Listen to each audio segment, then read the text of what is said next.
વડોદરામાં અકસ્માત સર્જનાર નાયબ મામલતદાર સસ્પેન્ડ, ડેપ્યુટી મામલતદાર નરેશ વણકરને કલેક્ટરે સસ્પેન્ડ કર્યા। નશો કરેલી હાલતમાં કાર ચલાવી અકસ્માત સર્જ્યો હતો। જેતલપુર બ્રિજ પાસે મોડી રાત્રે આ અકસ્માત સર્જ્યો હતો। સંવાદદાતા અલ્પેશ જોડાયેલા છે। અલ્પેશ, વડોદરામાં અકસ્માત સર્જનાર નાયબ મામલતદાર સામે શું કાર્યવાહી?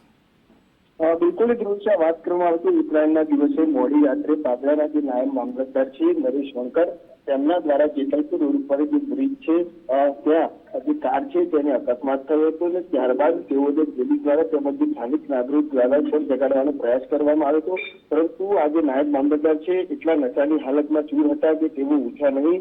ત્યારબાદ 1.5 કલાક જતા આ જે નાયબ મામલતદાર છે તે પોતાની ઊંઘમાંથી ઉઠ્યા હતા અને ત્યારબાદ પોલીસ દ્વારા પણ જે કાર્યવાહી છે તે કરવામાં આવી હતી। ગઈકાલે પણ પોલીસે આ જે નાયબ મામલતદાર છે તેમની કાર કબજે લીધી હતી। જોકે જામીન પાત્ર ગુનો હોવાથી આજે નાયબ મામલતદાર છે તેમને જામીન પર મુક્ત કરવામાં આવ્યા હતા, પરંતુ મહત્વની વાત એ છે કે સરકારી અધિકારી દ્વારા આ રીતે જાહેરમાં છાપા બની અને કાર ચલાવી એક પ્રકારનો ગંભીર ગુનો બન્યો છે અને તેની જ નોંધ છે તે વડોદરા કલેક્ટર દ્વારા લેવાઈ છે। તો વડોદરા કલેક્ટરે હાલ તો આ જે નાયબ મામલતદાર છે તેમને સસ્પેન્ડ કરવામાં આવ્યા છે અને હવે